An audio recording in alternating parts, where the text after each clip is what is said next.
So first one from Travis Robinson. You've driven athletes all the time from the highest moments of their career, taught countless amateur riders their first tricks or even how to get up. What motivates you to climb back in the driver's seat day after day? People learning stuff. It's the coolest thing. It really is. I mean, so like for me, like I love like landmark moments, like somebody's first wake jump, somebody's first three, somebody's first invert, first time they run the slalom course, or even like surfing, first time somebody throws the rope, or first time they do the three, or, you know, whatever. And you see like, those are true emotions, right? Like that's a win, you know? And I mean, one thing you'll learn, you only get so many wins in life, right? Some people more than others, but like you get those little wins and you get to be a part of that with somebody else. And it's like, that's what, and it's the same. I mean, if it's in a contest, like Thomas doing that triple, I talked to him about it 2 nights ago. Like there was a bad wreck and literally took me 2 hours to get to my house instead of 25 minutes. And it took Thomas an hour and a half. And we talked on the phone for like 30 minutes and we talked about the triple, you know, like, and I think about it all the time, like that day. And I mean, that will fill me up for a long time. It's a big one. Yeah. I mean, it really will. But just like those little wins every day for people. I mean, like Bob Marley today, he's had this weird ass 2-4 turn forever. And we're finally like getting it, you know, and like he'll turn, and I'm like very vocal and like I'll scream, somebody turns, and I'm like, or somebody like, you know, I'm like screaming, man, like pumped. And it's like all those little wins, man. And then obviously like Thomas or, you know, somebody like Freddie just worked with me, like winning the worlds, or like those big moments obviously are huge. Yeah. But you get so many of those little ones that it's pretty fulfilling. The wins keep coming back. Makes sense. Jack Shep is wondering, you've played a significant role in driving some legendary contest passes. Who's someone from the early days that would always get you fired up when you see him on the dock and you pick him up? I mean, obviously, like, you know, Sean was huge. I always loved pulling Sean. You know, I mean, I got to pull Randall in some contests. I was driving the boat. I saw somebody put it up, I think Kevco, where Randall rode in the Worlds in a cast. He had a broken arm. And I'm talking to here, dude. Like not a... Over the elbow, yeah. Yeah. I mean, it was like to this. And the day before, I went out to Canyon Lake with him and pulled him on the backwater, like to see if he could do it. He did everything one-handed, obviously. Chromobe, like whatever, he did everything one-handed. So it was always cool, like, because he wouldn't do a ton of contest. You know, Dean Smith. Kind of self-explanatory there, yeah. I mean, dude rips so hard and like everything's so big. And once again, he's always smiling, having fun. Like that time he won the Worlds, so freaking cool. You know, Rusty, just because like Rusty's so, like I was driving the boat, you know, the first time Rusty won a pro tour and it was in Reno and the wind was blowing like insane and like one of the rails busted loose. Rusty's superstitious, actually. He wants it to be... That doesn't surprise me, I don't think. I don't know about superstitious or... Particular? Or OCD. Like he wants it to be... Like he's got it in his head what it's going to be, and if it's not that way, it's a problem. Yeah. And so I'm pulling into the course and the rail's breaking free. And so I stopped. And he's like, "What are you doing? Go. And he's like, You're effing me. I go, dude, I'm trying to help you. You're not going to be able to hit that on the way down or the way back. Yeah. So you're missing 2 rail hits. He goes, I don't care. Just go. And like, I went over the thing to Bish. I'm like, hey, he wants to go. He's like, that's his choice. He wants to go. He's the one with the final call, I guess. Right? Yeah, go. He didn't want to hit that rail anyways. Yeah, and he won that event. But Rusty was just like always like, you know, he's intense and he was going to do well. And like Rusty's another one, how I talk about how I said like Thomas's landings are always like crispy like that.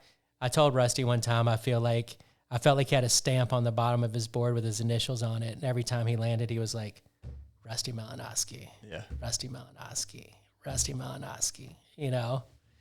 And like, I always like pulling Harley, man. Kid's so good. Yeah.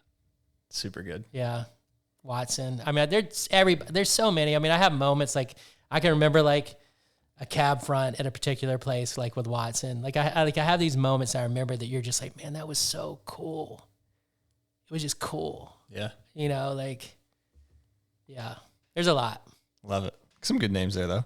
And he was saying who gets you excited these days, but we hammered that one. Yep. Pretty good. So, Daniel Jarrett is wondering, he's a cable wakeboarder and I know him. Okay. He slaloms a handful of times nowadays when he gets behind the boat. He's wondering if you can kind of briefly explain the lake, the design, why it's so special, 365 all year round, kind of run through the design of the lakes and how that came to be. Yeah. So as I'm saying this, I realized I left my girl Lisa out of my thank yous. So that's who I bought the lakes from. Lisa Harrison, she's still the best lady in the world for her age. She's 70-something, still competes. She's insane. She designed those lakes. And so what the property is that shape. So, I mean, there's outside of Lake 1 and 2, there's very little property. Excuse me. Night light. Very little property. Huge chunk in the middle. Decent sized chunk outside of 3 and around where the house is. But she just maximized, like you couldn't have made a lake 10 feet bigger anywhere. She fully maximized how you could do it. And then 2, it's like Lake 1 is straight north-south. Lake 2 is straight east-west. Lake 3 is northwest, southeast, whatever. So no matter what the wind's doing, one of those lakes is going to be almost perfect. And then one could be a little blown and one could be not the best. I mean, we had this week, like Lake 1 was pretty good. Lake 2 was glass calm. Lake 3 was trash. Like where I was literally like pulling Mary Morgan, I just would go turn around in 3 and then we were just doing 2 and 1, you know, but she just maximized the property and it freaking worked out. Dialed. Yeah. Fully dialed, sounds like. I didn't think about the angles of them all, but no matter what wind you got. But even like how there's the cove by the house and there's a little cut through you have before you go into Lake 1. Mm-hmm. If that was the same width, you didn't have that cut through, the wind would be able to rip for 1,500, 2,000 feet before it got to Lake 1. As it sits now, it can't do that. Yeah. So it's like, and then the cove can't really get windy because it's little. And so you won't get wind until the end of Lake 1. Like, it's crazy. That is crazy. Yeah. When you really dissect it. Yeah. Oh, she's very smart. She was a NASA engineer. She worked on the space shuttle. There you go. Yeah. She's a smart lady. That explains a lot. Yeah. Jaden Bailey is wondering, has anybody hit the road gap at the boarding school or when it was the projects? If so, can we get some pictures or videos? John Draling he did it a year and a half ago now, maybe. And I mean, he did it. I don't think it's the hit he wanted to put up. I mean, I never put it up because he didn't put it up. I got it right here. I can't put it up, unfortunately, on camera, but I can show it to you. Yeah. It's very weird because the rope is so long. We had it was like 320 feet of rope. And I don't think people really understand what that's like. And I mean, especially like you're saying you're a cable rider or like, I know you deal with it more like winch people deal with it. You've got 800 feet of rope and you're like, it's not like you're getting pulled by a boat or even by the cable. Yeah. The rope's just this big kind of floppy. You're not getting a lot of support, whatever. So I was having to drive the boat so differently than I thought. I'm not going to say I was driving 90 degrees away from the rail, but I was 70 because the rope was so long. If I just even drove like kind of similar, the rope would go over the rail when he was hitting it. So I just kept going like, oh, and I was like, oh, there's no way I can go this way. And I would do it and it would still not be enough. And then every reset just takes like 20 minutes. I mean, there's so like now if I want him to come redo it. You'd have to have a whole crew with jet ski or something pull out. The jet ski just needs to grab the handle. Yeah. Because like I would drive to the end, reel in 350 feet of rope, throw it over the thing. There's the other boat driving him to there just needed to be a better system. Yeah. So he got his first full pull on it like right before sunset. And I think he wanted to 270 it or something to put it up on, like to have a video. Yeah. And he could do it. And I would totally, I mean, I've been meaning to reach out to him, honestly. Anytime he wanted to do that, I would gladly do that because it's freaking cool. Yeah, definitely. It's very cool. Yeah. So the answer to that is yes, but you're not going to see it yet. Yeah. Maybe one day. Maybe Thomas does it. I'd love that. Garrett Cortez is wondering, when's the next Bowie's barbecues and beers? It's a good question. Hopefully this fall. I mean, Brooks and I were talking about this. We hadn't done one. I actually haven't done one since 2019 because COVID happened, and then we just haven't gotten back in the swing of it. It is one of the greatest events in all of water sports, I will say. So with that, we take 25, 30 people, maybe not more than that, because we want everybody to stay all day. And if you have more people than that, people are going to start leaving. It's not sanctioned. It's not anything. We put 2-3 people in a boat at a time, like draw names for who's going. We'll just swap off between driving the boat, like me and Brooks and Fred, a couple of, who are just people that can really drive a boat. And then whoever's in the boat is kind of judging each other. And so we have best performance, but best performance is relative to yourself. Not so like, I have Freddie Winter skiing him. He's the current world champion. Yeah. If he goes out and runs 4 at 41, and so, this happened one year. I have one of my students who had just learned to run the slalom course, but he hadn't done it with the gate yet. It was the first time he ever tried the gate was there. So he ran the pass using the gate, and he won best performance over like Fred, who ran 4 at 41 or whatever. We do best crash, best smoothest completed pass, and scrappiest completed pass. And you can also do whatever you want to do. So you can, it's not like a traditional tournament where you have to go down the line. You could try to run the same pass 10 times. You could, like Kevco came one time and rode a slalom ski, a surfboard. Not a wake surfer, a regular surfboard. He rode a wake skate. I think he rode something different all 6 passes. Like a guy came and rode a 1x6, mounted boots to a 1x6 with a fin through the back.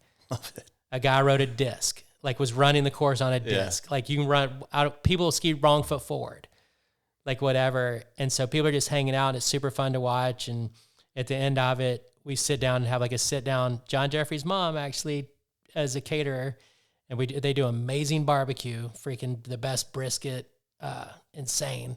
Sides are insane.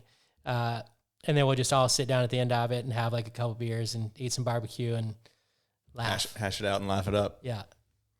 Sounds like you need to run that back sooner rather than later. And the awards are growlers, nice growlers. There you go. Yeah. Sounds like a blast. We got another one from Bill Porter, and he wants to hear your take on today's grassroots contests and if you still feel there is a value in doing them. If you do think there's a value in doing them, what would you continue with what was going on with them, and what would you change? I do. I've wanted to do one at the camp for a long time. So he was asking that too, if you'd ever had one at boarding school. There's just always so much going on. I'm just barely getting through most everything. Yeah. But I'd honestly really, so I want to talk to Corey Wilson. Hopefully going to see her tomorrow, but I want to try to get one. I was maybe trying this spring. I know it might be ambitious to pull one off in the spring right now. But I do really want to do one. I do think there's something cool about them. There used to be such a huge grassroots movement, and water skiing still has that. Wakeboarding doesn't have that.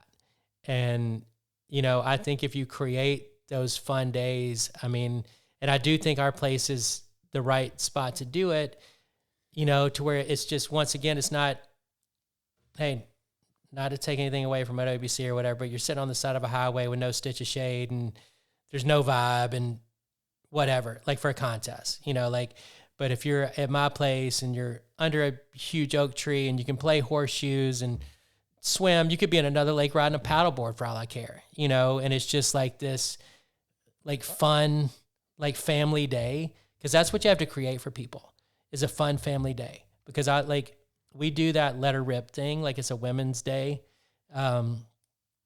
We've done them 3 years in a row. And when those people got here this year or last year, I said to them, I go, hey, thanks for choosing to spend your day with us, because I know how, if I'm going to take a day away, either away from my family or even with my family to go do something for an entire day, it better be good. Yeah. And I go, I promise you, you're going to have a great day. you know, and I think you have to create those great days for people to where they come and they're like, we're going to do this every single chance we can. You got to make it that fun, that good. Because it can be that fun. And I just think, like, you know, every wakeboard contest followed the same, like, I mean, like I said, back in the day, they were all the same rails. They just changed the sponsors. It's all the same booths. It's all the same thing. It could be in any city. It would be the same, you know, and it just gets stale. And that's what got stale about it with me. And, you know, I just felt like I was living Groundhog Day, you know, that I knew the jokes that were going to happen in the boat, and I knew the wet, soggy sandwich that I was going to eat at lunch, and I knew whatever. And it wasn't enough for me once to take a day away from my family and or my business to do it. Yeah. I think you hit the nail on the head right there. So love that question, Bill. Ryan Shimabukuro, I think you kind of touched on this. He's wondering, who are some riders that really got under your skin while you were either driving them or in training or in contests? But yeah, I mean, same. Honestly, I can't, you know, hey, there's moments, right? Everybody's got their moments to where, you know, you're having an off day or something happened to you and you're a jerk and whatever. I'm sure there are moments that I was like, this guy. Yeah. You know, but I mean, overall, man, this industry. You're on the water, man. It's a fun time. Yeah. And like, realistically, you don't probably want to be a jerk to the boat crew. Like, not saying you can't. I mean, hey, plenty of people argue with judges and whatever, you know. But you can't just randomly go in there and cuss at them. You got to have well, no, I grabbed here and he grabbed there and I did this and he did that. Like, you have to be able to lay out an intelligible argument to get somewhere. You can't just go, you know, like, you're not going to get anywhere than that. Yeah. So, I mean, I can't. Yeah. We got a question from Josh Boyle. And this is about the triple. You kind of touched on it, but I think this is a little bit more nuanced. He's saying, you're clearly very stoked to see Thomas Herman's triple flip. Can you describe what emotions you felt on that day when he landed it? And if you've had any conversations with Thomas about it, which you alluded to, you did earlier, but kind of curious on the emotions when he landed it. I mean, I've done a lot of cool things in a boat. A lot of first. I mean, I drove the first double flip in 1997. So you got the double and the triple. So they better got cracking on that freaking quadruple, bro, because I don't got another 26 years left in me. Herm, you better pick it up, buddy. So I've been in the boat for some very cool things. I mean, I was just so pumped, like so excited. And I was just like so happy and proud for that kid. He's the most deserving kid. Like, he works very, very hard. Like, what he does with me at the camp is incredible. I mean, he's a great kid, man. I mean, I can't say enough nice things about him. And he was so close to doing it. I mean, that week he almost landed a couple of them. So, and the fact that he did it there in that setting, it was just one of the greatest moments of wakeboarding ever. It'd be hard to argue there's a better one, you know? And so I was just like so genuinely like happy and proud of him. Yeah. Don't doubt it at all. I mean, all of wakeboarding was, like I said, I think when I was talking with Thomas or another time, it was like all of wakeboarding celebrated that moment, and you don't ever really get that. Yeah. And it did. It was awesome. And we've talked about it a lot. Yeah. I mean, as you should. Yeah. It's the GD triple. I mean, come on now. Yeah. We got last one from Chase Andrews. He's wondering, how many hours driving a boat do you have? I mean, I don't know, man. So years ago, Dano was announcing, and for like a couple of weeks, he kept pumping up that I was going to get my 1 millionth pull. Okay. No, there's nothing to back these official claims. Records to this. There's nothing to substantiate this, even a little bit. And so it was like one of those 4 or 5, like the Nationals used to be, they probably still are, but like 4 or 5 days, right? And so he kept hyping it up for days. And then we get to like Sunday afternoon or whatever, and he'd be like, we're 3 pulls away from Travis Moye's 1 millionth pull, you know, like whatever. And then he gets there and he's like, yeah. And I wish I knew who it was, like who the rider was. And everybody believed it. Like, and then we just started doing math. 1 million. How many, like I forget the number. Like if you drove however many sets a day, every day for 25 years. I mean, it was insane. Like you just couldn't do it. But, you know, it's a lot, man. I mean, you got to think, like in the setting I'm in, a lot of pulls a day would be 25, like a lot. It's hard to do 25 sets a day. If you're giving people their time, there's time in between and whatever, it's hard to do 25 sets a day. But I mean, back in the day, I mean, in Ackworth one year, there were 130 people, guys only, between junior pro men and pro men. There were 130 people trying out for the tour in one day. And I sat in the boat from 7 till dark whenever it. Jeez. I ate in the boat. I got out and peed like once. I would purposely dehydrate myself to not have to be dying to pee. You know, so it's a lot. It's a lot. Chase, it's up there. Yeah. He was probably there then. He probably was, yeah. You know? Yeah, that's actually probably why I asked that. Yeah, dude's a ripper, man. Okay. All right. He asked who taught you how to ski, but we already covered that. So, All right. Thanks, everyone, for submitting questions. If you guys do want to submit questions to the guests, make sure to join that Patreon and see who the guests are early. Thank you, Travis, for answering them. Thanks, everyone.